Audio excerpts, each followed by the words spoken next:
Sanibonani guys, igama uNqobile Nibuthele Mazibela. Ithonga ngomhla ka-15 October. Ubaba kaLazarus-ke guys uthi ukumnyakazisa nje kancane uzoleka efuna ukumbona ukuthi ngampela uyifanele yini indodana yakhe. Kuthe nje kusadliwa etafuleni wamane wambuza ngey'ndaba zebhizinisi yaseKhosela Tech. Hhayi impela-ke vele siyazi sonke ukuthi uzoleka-ke leyo mbuzo leyo, uzoyiphasa njengama-flying colours. Emva kwalapho-ke okwambuza ukuthi-ke kungabe uqhawekazi uyini kuyena, washo ukuthi hhayi indodakazi yami leyo isikhulile isineminyaka ewu-22. Wathi, oh useke washada yini? Wathi, ya bengishadile kona, it was one of the biggest mistakes of my life, kodwa-ke it's fine ngoba impilo-ke manje siqhubekile. Wathi, udivosile nini pho? Wathi, hhayi ngidivose kulo nyaka. Wathi, kulo nyaka?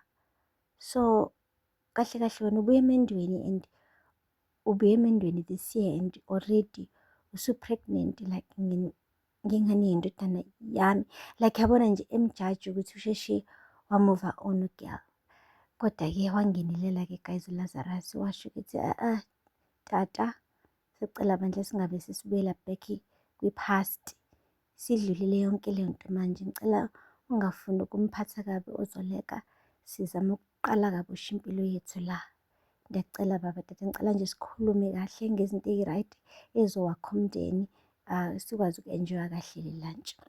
Umane wathi Mr Bhikitsha, no it's fine, kulungile, ngicela ukukumema-ke nami for isapho, ufike nje wena lapha emzini wami. Wathi, oh okay fine, ngingakujabulela lokho-ke, ngizoze ngikwazi nanokuthi ngibone udadewabo kaLazarus. Guys, kuthe sakhuluma ngodadewabo kaLazarus kwabe kuqhamuka usisi eNgqongqoze emnyango. Wathi, qoqoqo, ninjani apha ekhaya? Mithi nhla, hayibo, ngoba uyabazi nje lo buso uNonceba phela lo. Guys, the famous lawyer of uZoleka yamsiza phela ukuba wonke ama-assets akhe angakwazi ukuthi awashere noHlathi like 50%, wawathatha wawafihla khona uHlathi engeke abone ukuthi unama-assets amaningi. Ube nje ukum-introduce-a as udadewabo uLazarus, wathuka uZoleka wabuza ukuthi kungani ngesikhathi eyi-lawyer yakhe engashongo ukuthi hhayi lo udadewethu, amane nje athi hhayi usisi nje ngimjwayele. Washo ukuthi hhayi izathu ukuthi ngingashongo ukuthi udadewethu ngoba ngangafuni ubonisa engathi ngirekhomenda yena ngoba kowakithi, ngangifuna umbone njengomuntu nje oshaya umsebenzi wakhe, hhayi umuntu wegazi. Hhayi-ke guys bajabulelana-ke ngoba vele already bayazana and bobabili-ke bane-history enhle ndawonye. Hhayi akupheli-ke lapho guys, namhlanje uZoleka-ke uphinde wacela uLazarus ukuthi behambe beye kudokotela beyobona phela ingane kwi-scan for the first time. Akanqabanga-ke guys, uLazarus naye bengakaze abone ingane esiswini incane isanyakanyakaza laphaya kwi-scan. Bekuyoba into yakhe yokuqala eyenzakala empilweni since angakaze vele botata kalokhu. Ujabulile-ke ukuyibona ingane, bobabili nje benoZoleka, they were very very excited and everything was so good. Okunye-ke guys okwenzakalile-ke, uzamile-ke uZoleka ukukhuluma nondodakazi wakhe uQhawe, emncenga phela ukuthi bebe ne-lunch ndawonye ukuze bakhulume be-catch-up. Kodwa-ke wanqaba uQhawe wathi, ma ndithe ndifuna i-space, ndiphi i-space? Wathi, bengicabanga ukuthi si-right mina nawe emva kokuthi kube khona amalobolo kaThumeka laphayana, besi-right nje. Wathi, hhayi bendenzela uThumeka, bengingenzeli wena mama, mina ngakabi right nawe, bengicela nje ukuthi ungiphe i-space. Nangampela-ke guys uZoleka wenza njalo, kanti uQhawe uzofika laphaya kuZoleka kube khona into ayifunayo emayelana nomsebenzi, ebese-ke ugirl Zoleka asebenzise i-opportunity ukuthi amtshele uQhawe ukuthi u-pregnant. Usho kahle ukuthi Qhawe, ndiyaziqhenya ngawe nangendlela ophatha ngayo umndeni wakho, nangendlela nje onakekela ngayo ama-siblings akho, uLikamva kanye noYanga. Wathi benifisa uba ube usisi omdala oqotho nakuye udadewenu noma umfweni lo omusha ozayo esendleleni.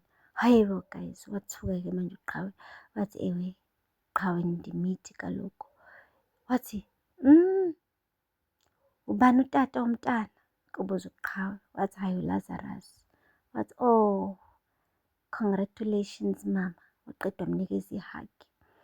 Kubonakala uQhawe ukuthi-ke sengathi u-happy ukuba usisi omdala futhi.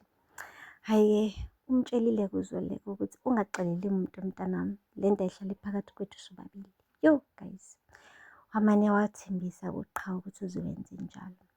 UQhawe-ke wenza isimanga, wafika laphaya kubo, bedla idina, kumnandi, kuxoxa, kuncokola, wamane nje wawumuntu o-distant, kwaze kwasola umndeni ukuthi kwenzakalani. Wabuza ubaba wakhe ukuthi, hayi bo mntanami, ulitshiwa yintoni? Ngikhathele abantu abaney'mfihlo la ekhaya. Thetha nami, kwenze njani? Wathi uQhawe, hhayi akukho nto. Wathi, Qhawe, khuluma, kwenze njani? UQhawe guys wathi, hhayi, ukuthi nje sengizoba usisi omdala so ndi-happy. Wathi, nyani? Thumthum, kungani ungangitshelanga ngempela ukuthi ukhulelwe? Wathi, hhayi, akusimama uThumeka, umama uZoleka okhulelwe. Kusho uQhawe emthembise kahle ukuthi ngeke aze ayisho le ndaba kumuntu, izohlala phakathi kukaZoleka noLazarus naye uQhawe. UQhawe day one ethulile le ndaba tshele wonke umndeni ukuthi uZoleka ukhulelwe and uHlathi umane washintsha ebusweni same time mezwa le ndaba. And then angiphathi kaThumeka ngoba yena besesazi vele uThumeka kuyikona ukuthi bengafuni ukuthi atshele uHlathi le ndaba. Mane nje wagwajaza u-girl. Kubonakala nje ukuthi naye kodwa uyasola ukuthi le ngane le ekaHlathi. Kuyikona ukuthi phela-ke mengase akusho lokho manje kungabe uyayimoshela umshado wakhe ngoba vele uHlathi uyamthanda uZoleka noma thiwa baxabene kwaba nje i-messy divorce phakathi kwabo bobawu-two. But the thing is, siyazi sonke guys ukuthi uHlathi has always loved uZoleka and inhliziyo yakhe ibihlezi uZoleka. Manje mengase athole ukuthi le ngane eyakhe, hawu bakithi kuyochitheka bugayiwe guys, yazi kuyochitheka bugayiwe. Ngisho nale ringi le egcwele umuno manje emnweni kaThumeka engeke izisho nothing, it would mean nothing. Uzowadelete nje wonke ama-vows akhe uHlathi abuyele back ezandleni zikaZoleka, kube ngathi akwenzakalanga next guys. Hey, kwaze kwashuba. Nena uZoleka-ke guys naye uzamile bandla ukuyifihla le ndaba, kodwa-ke kushiwo kuthiwa indaba ayihlali phansi isaba amazolo. Isiphumile-ke manje kazi iyozala nkomoni. Aphela lapho-ke guys amazwi vela namhlanje. Ungakhohlwa ukusubscribe and like and comment. Until next time, bye. Sanibonani guys, igama uNqobeleni Bathela Mazibela eIthonga ngomhla ka-15